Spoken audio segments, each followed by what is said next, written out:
My name is Elena Maris Navarro and I am 30 years old. I keep saying that number to myself because it still surprises me how quickly a grown woman can feel like a child again, the moment she walks into her mother's world. You can have your own apartment, your own job, your own bills, and still one text from family can pull you right back to the same old place. The same old script, the same old role you never wanted. The night this all really started, my mom had invited me to what she called a quick dinner with family. Those were her exact words. Quick dinner with family this Saturday. Nothing big. She texted it like she was asking me to pick up milk on the way home. I stared at the message for a long time before replying. The last time we all met, I ended up paying the entire bill. Almost $900 gone in one night, and nobody even noticed. My dad had joked, "Good thing Elena's got no kids to feed." And the whole table laughed like it was the funniest thing in the world. I didn't laugh. I had told them many times that if they ever really needed help, I would step in, but I meant it as an offer, not as a job. Still, I hadn't seen them in 2 months. Guilt wins sometimes, even when you know better. So eventually I replied, "Sure, I'll be there." And that was that. I walked into the restaurant with that weird heaviness sitting in my chest, the kind of awkward weight where you can already sense something is wrong, even if you can't quite name it yet. My gut kept whispering that this wasn't just a dinner. It was something else. Some setup, some expectation I hadn't agreed to yet, but like I always did, I shook it off. It's just dinner with family, I told myself. How bad can it be? The answer was waiting right by the window. I saw them as soon as I walked in. Long table, perfectly placed so everyone could see them. My dad was in the middle of a joke, animated and loud. My aunt was sipping wine like she was on vacation. My sister was taking selfies with my mom, faces tilted, filters ready. The only person missing from their little picture-perfect moment was me. Or maybe I wasn't supposed to be in the picture at all. I walked over and gave a small wave. That automatic polite thing you do even when you're not sure you're welcome. My mom turned around, smiled, and then pointed behind her toward the back like she was assigning seats on a bus. "You can sit there. We need space for the real group." I paused just long enough to see if she'd correct herself or say she was joking. She didn't even flinch. She turned back around like she'd just ordered soup. The words hung in the air for a second, heavier than they sounded. The real group, and I was not part of it. I looked at the empty table in the corner, half lit, tucked between the kitchen door and the bathrooms. The kind of table they give people who don't have reservations or who they think won't stay long. Fine, I thought. They want to treat me like a side dish. I'll play along. I walked over, sat down alone, and ordered an old-fashioned.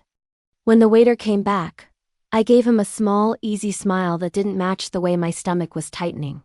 Then I called him over again. This time I slid my card across the table and leaned in just enough so he could hear me over the noise. "Everything from that table," I said, nodding toward my family. "Put it on them. Mine's just this drink." His eyes widened for a second. Then he glanced at the long table by the window and back at me. "You got it?" I asked. He nodded, a hint of a grin forming like he already knew how this was going to go and was a little excited to see it. The next 20-25 minutes felt like watching a circus from backstage. They laughed, they toasted, they ordered everything. Like there was no bottom to the menu. My uncle got the ribeye. My sister ordered 2 different appetizers at once.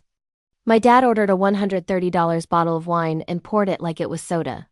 My mom kept calling the waiter over like he was her personal assistant. None of them had any idea. I just sat there at my little corner table, sipping my drink, watching, waiting. Then it happened. I heard my dad's voice explode from across the room, sharp and angry. "Why is it over $1,700? Conversations around them quieted. My aunt leaned in, confused. My sister froze with her phone mid-snap. I took my time standing up, smoothing my clothes, walking over like I was just going to say goodbye. I paid for everything, even left a tip. I said casually. My dad's face lit up. My mom gave me the warmest smile I had seen from her in years. My aunt put a hand to her chest like I had just saved their lives. For a moment, they looked at me like I'd paid off their mortgage. I gave them a little wave and walked out. Simple. What they didn't know was that the waiter was still following my instructions. I had told him to bring the bill back to them after I left. I didn't even make it to the parking lot before I heard the shouting spill out behind me. Wait, what? He only paid for his drink. Elena. I got in my car and drove off before anyone could catch up. The air outside felt cleaner than it had in months. The next morning, the knock came. Sharp, impatient, and way too early. I checked the time. 9:12. A.M. My mom and dad stood at my door with tired faces and tight jaws. My dad didn't bother with a greeting. He walked straight past me into my apartment, like he owned the place, and dropped a crumpled receipt onto the kitchen counter like it was evidence. It came out to $2,100. I didn't pick it up. I didn't need to. I paid for my drink, I said, leaning against the counter. That was enough to light the fuse. He started pacing in circles, winding himself up like he always did, throwing phrases at me like accusations. We raised you better than this. This is low. You embarrassed us. Your uncle had to cover the tip. He made it sound like I'd burned the house down. My mom only spoke when he stopped to breathe. Elena, we just thought you'd help. Help. That word again. Help with paying for everything. Help by sitting at a side table like a forgotten extra. Help by staying quiet so everyone else could eat and drink and laugh without thinking about who was covering the bill. I listened to them talk for over an hour. I barely said anything. I just watched them, really watched them for the first time in a long time. When they finally ran out of steam, I looked at my dad and said, "You're mad because I treated you exactly the way you treated me." That stopped him for half a second. His mouth opened like he wanted to fire back, but nothing came out. Instead, he turned away and stormed out. My mom followed him, glancing back at me once, like she wanted to say something but didn't. I thought that was the end of it for about 10 minutes. Then I heard a sharp crack from outside. The kind of sound that makes your chest go cold before your brain catches up. I ran to the window and saw my dad jogging back to the car. My mom was already in the passenger seat looking straight ahead. My driver's side window was shattered. Glass glittered across the seat. A jagged constellation of rage. A rock sat in the middle of it like a period at the end of a sentence. They didn't wait. They drove off like it was nothing. I stared at the mess for a long time. I didn't scream. I didn't chase after them. Instead, I went back inside, opened my laptop and pulled up the footage from the security cameras I'd installed last fall after a package had been stolen. There he was, clear as day. My dad walking up to my car, checking around, picking up a rock, and throwing it straight through the window. I saved the video. Then I filed a police report. I told the officer everything and handed over the footage. He asked if I wanted to press charges or just get compensation. I said I wanted every dime back. That window wasn't just broken. It was a message, and this was mine. By the end of the week, he was out $420. No insurance, no excuses. He paid. But as I sat there looking at the confirmation, I realized something. This wasn't just about a dinner bill or a car window. This was about the way my entire family had been treating me for months, maybe years. So I logged into the shared account labeled Family Expenses. For 9 months, I'd been depositing $2,000 a month into that thing. It had started after they said they were struggling. Repairs, bills, groceries. I had agreed to help temporarily, believing we were all working together. But the numbers on the screen told a different story. Shopping sprees, casual outings, little luxuries that didn't look anything like survival. My chest tightened, but my hands were steady as I moved the cursor. I shut it down, locked the account, reset the passwords, removed every link transfer, left it at 0. Then I logged out and closed the laptop. 3 days later, my phone started lighting up. 15 missed calls from my mom, 6 from my dad, a text from my aunt saying there must have been some mistake. My sister sent one line. "What the hell, Elena?" I put the phone face down on the table and took a slow breath. For the first time in a long time, I wasn't rushing to fix anything. I wasn't scrambling to be the responsible one. I just sat there and let the silence stretch. Something had broken, and for once, I was okay with leaving it that way. A week after I shut down the family expenses account, my life turned into a blinking screen of missed calls. 15 from my mom. 6 from my dad, even my aunt tried. My sister sent that one perfect line. "What the hell, Elena?" I saw every notification, watched the numbers stack, and still I didn't answer. For the first time, I was letting their panic sit exactly where it belonged, with them. Then, about a week later, they showed up again. This time, there was no warning text, no polite request, just a knock at the door that sounded lighter. When I opened it, my dad was smiling, actually smiling, like nothing had happened. My mom held a bakery box in her hands, the kind she brought over on holidays. There was a softness in her eyes. I hadn't seen it in a long time, but I didn't trust it. They stepped inside like they were walking onto a stage. My dad hugged me at the door, clapping my back a little too hard, as if that made it real. My mom placed the pastries on the table and started talking about how much they missed me, how family fights were normal, how we shouldn't let money come between us. She used all the right words. Forgiveness, unity, starting over. We've all had a rough patch, she said. Let's just move forward as a family. My dad nodded along, adding his own rehearsed lines. We were thinking maybe we could all go out again. Just a good evening. No drama. My sister's name came up a few times. Mentioned like a ghost that couldn't quite show up in the room. She's just stressed with school. She still loves you. She just doesn't know how to show it.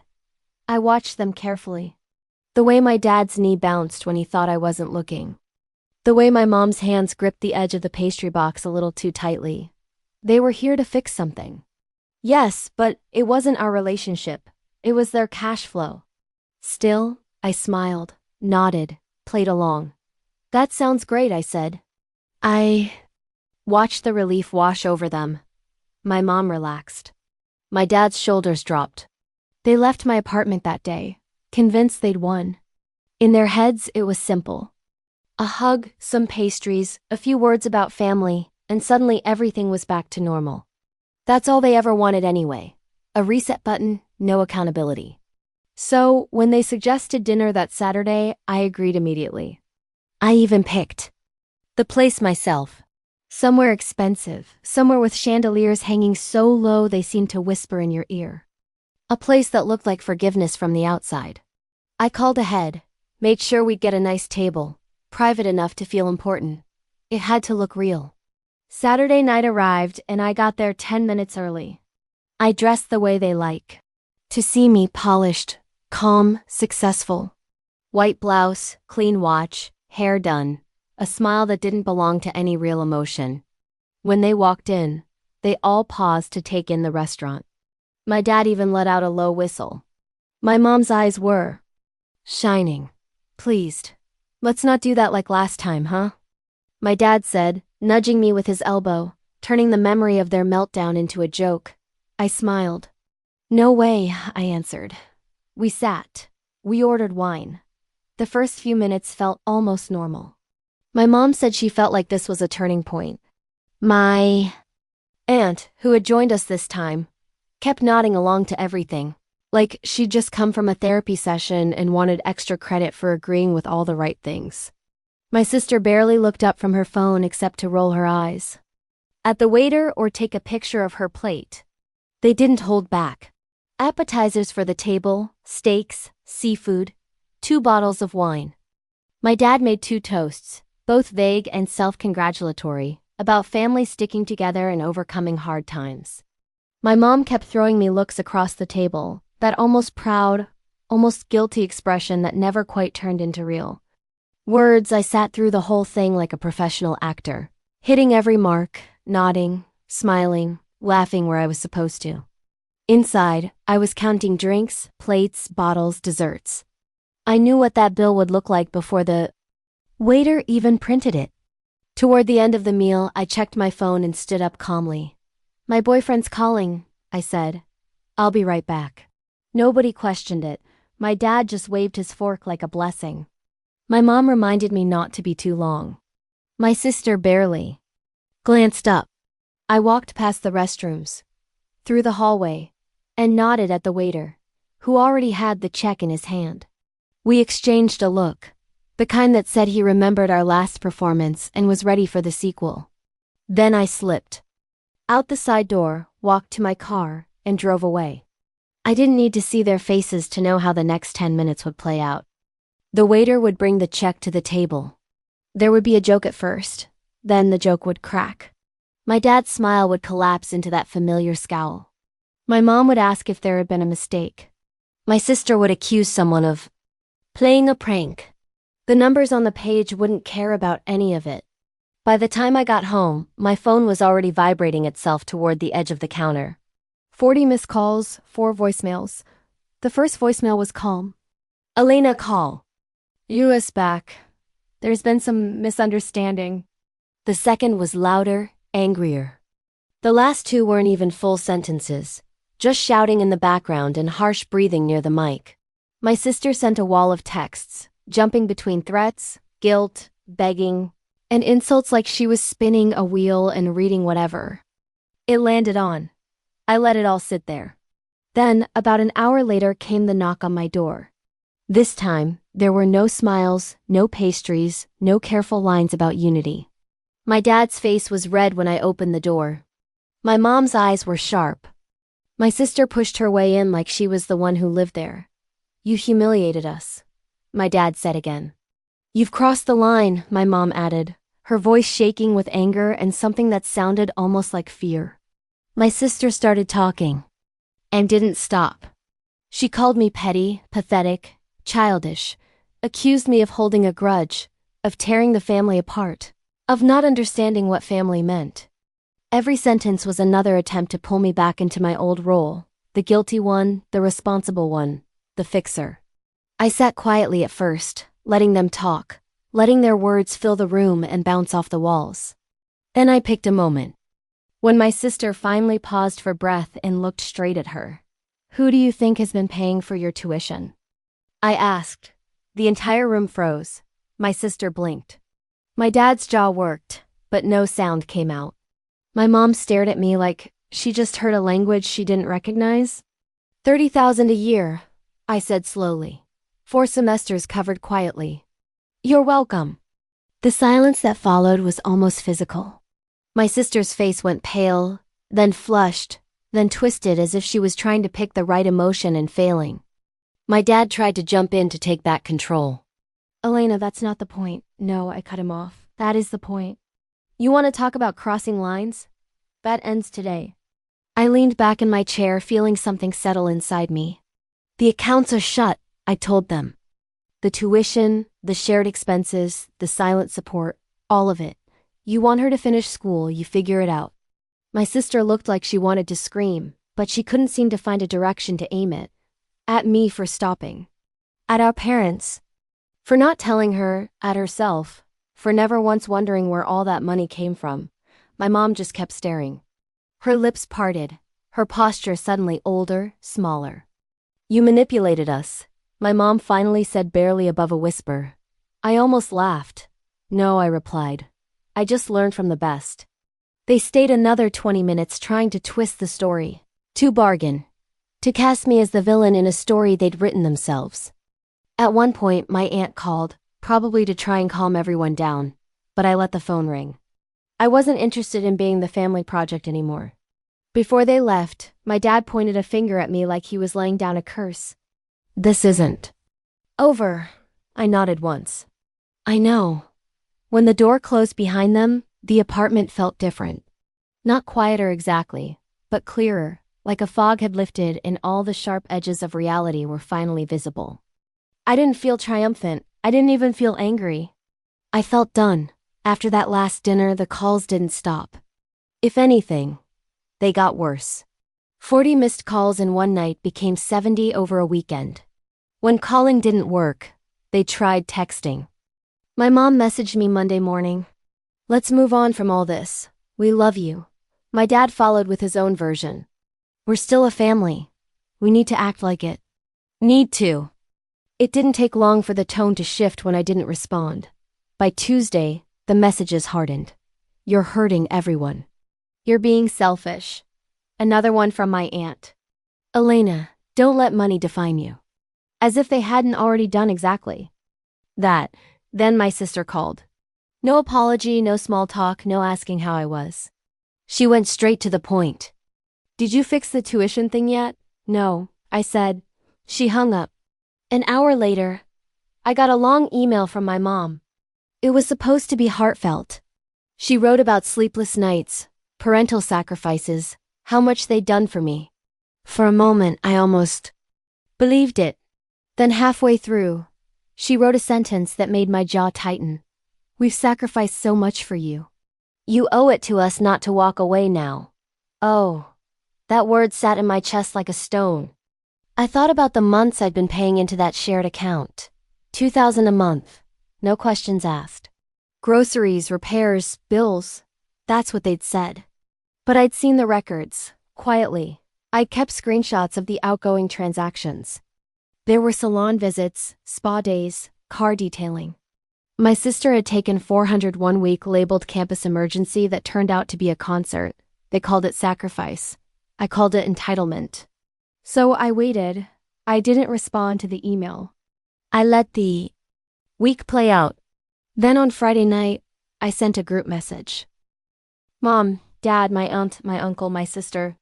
One message, no words, just 3 images.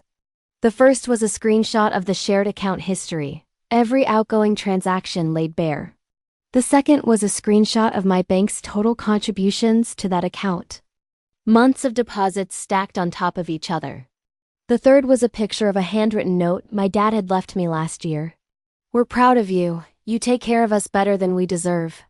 I hit send. Put the phone down. They didn't respond immediately. But I knew they saw it. That kind of truth lands whether you acknowledge it or not. The next day I got a visit, but not from my parents. It was my cousin, the one who tended to stay neutral, the one who didn't rush to pick a side. She stood on my porch with 2 coffees in her hands and an expression that looked like she just walked out of a burning house. They've been telling everyone you're having a breakdown, she said as soon as she stepped inside. That you're paranoid. That you're trying to punish the family. I didn't react. I just listened. My mom tried to convince me you were emotionally unstable, she continued. But I've seen the account history. I know what they've been doing. We sat at the table, coffees cooling between us, and talked for about an hour. She didn't sugarcoat anything. She said my parents were panicking, that my sister was furious, that my aunt was trying to control the story. Then she said something that lodged itself in my mind and refused to leave.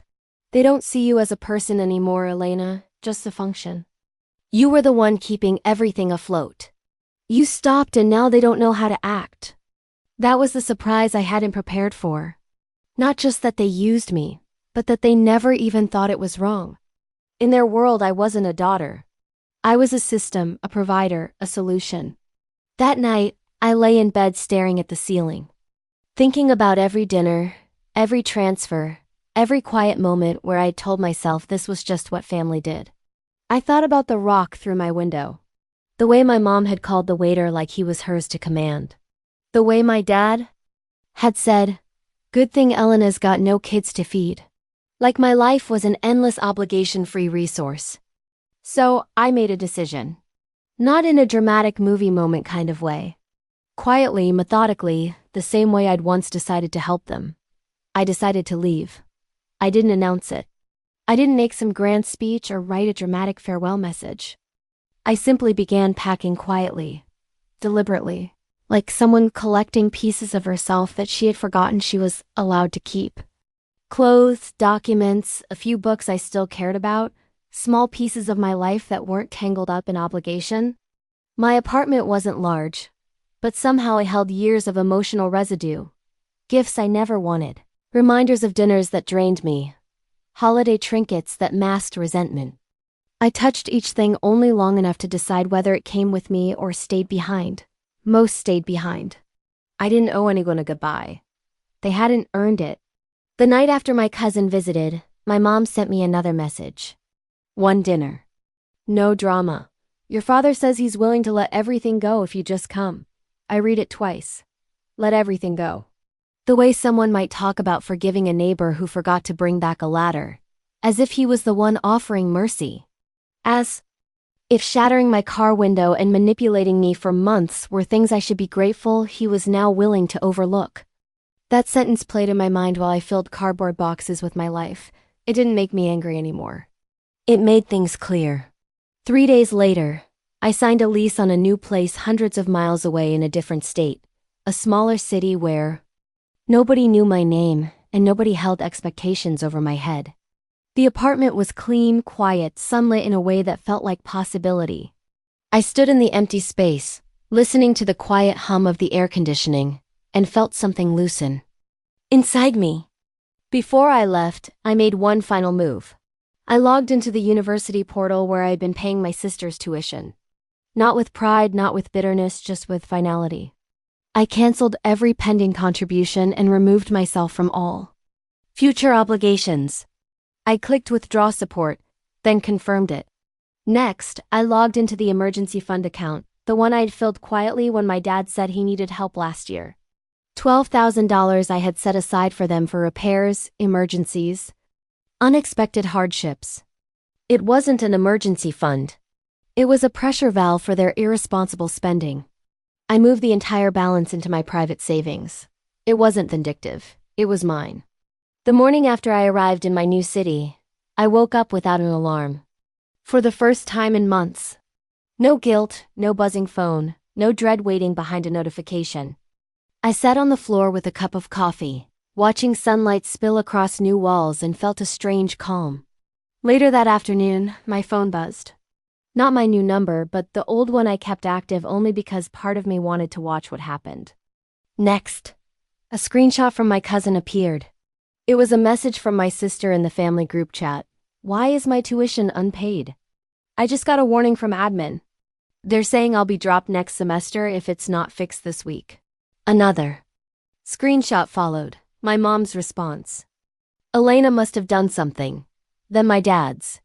She's doing this to get revenge. Let her enjoy her little win. We'll figure it out. But I knew they couldn't figure it out. Not because they were incapable, but because for years they had built a lifestyle that depended on me. That new SUV they bought last spring, the one they bragged about. It had been partly financed with funds from the shared account I'd been pouring money into every month. Their math no longer worked without me.